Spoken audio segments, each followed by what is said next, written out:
এখানে এসে দেখতে পেলাম এখানে নাকি 16-50 বছরের বাড়ি হচ্ছে। কি করে আমাকে ছাড়া এই ধুমধামের আয়োজন করা হয়েছে?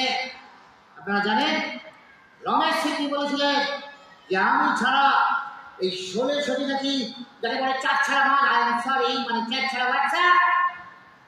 কি ভেবেছে এই অ্যান্ডি ইয়ংম্যান জয় ভিরু যদি এই ছবির হিরো হয় তাহলে আমি এই ছবির নায়ক, 9 মিনিটের নায়ক। বুঝতে পেরেছেন? দেখুন এখন আমার জন্য একটা চেয়ার হয়ে যাবে বাদে।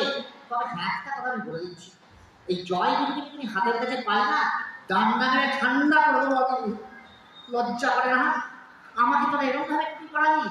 প্রথমে বললো জেল নেই খেয়ে গেলাম।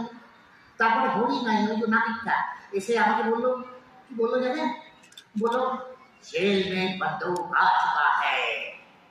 আবার টুকি খেয়ে গেল। কোনো মানে হয় বলুন? তাই জন্য বোঝা পড়া করতে এসেছি। কি কষ্টটা আমার ভাবুন, সবে মাত্র করে গেছি, তারপরে এত বড় লং জার্নি করে আবার আসতে হলো শুধু বোঝাপড়া করবো বলে জয়পুর সঙ্গে। তোরা মন দশা পালাবি পালা, রাতে পালা, যখন আমি নাচ থেকে ঘুরছি তখন পালা, তারপর সব সকালে পালাবি যাবে। আর পালাবি একটা ব্যাঙ্গুলি ডান্ডা এখানে খেতে দিয়ে চলে গেলি, আমার চাকরিটা চলে গেল, তারপরে বেকার হয়ে গেলাম। আর আপনারা তো ভালো করে জানেন মা হারালে শাশুড়ি মা পাওয়া যায় রে। এবারে চাকরি হারালে চাকরি পাওয়া যায় না। কি ভেবেছে?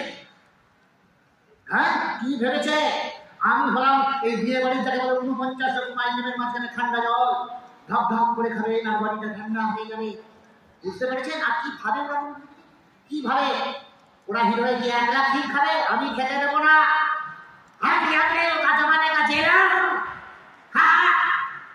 আরে আমিও এফবিআই স্টুডেন্ট, আমিও ভয়েস আর্টিস্ট। আর জানেন আমার বুকে ঋষিকেশ মুখার্জি, ঋত্বিক ঘটক, আমি জেলা। কি ভেবেছে ওরা? কি ভেবেছে?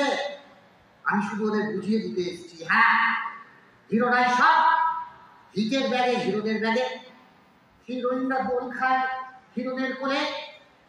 কিন্তু 2.5 ঘন্টার সিনেমা যদি 2.5 মিনিট প্রাণ খোলা কেউ হাসতে চায় তাহলে কিন্তু আফসানি এই দরকার। আর তাই আজকে এই স্টেজ ক্রাফটের মঞ্চ থেকে সদ্য প্রয়াত আফসানিজিকে আমরা শ্রদ্ধার্ঘ্য জানাবো। We miss you Afsaniji, we miss you.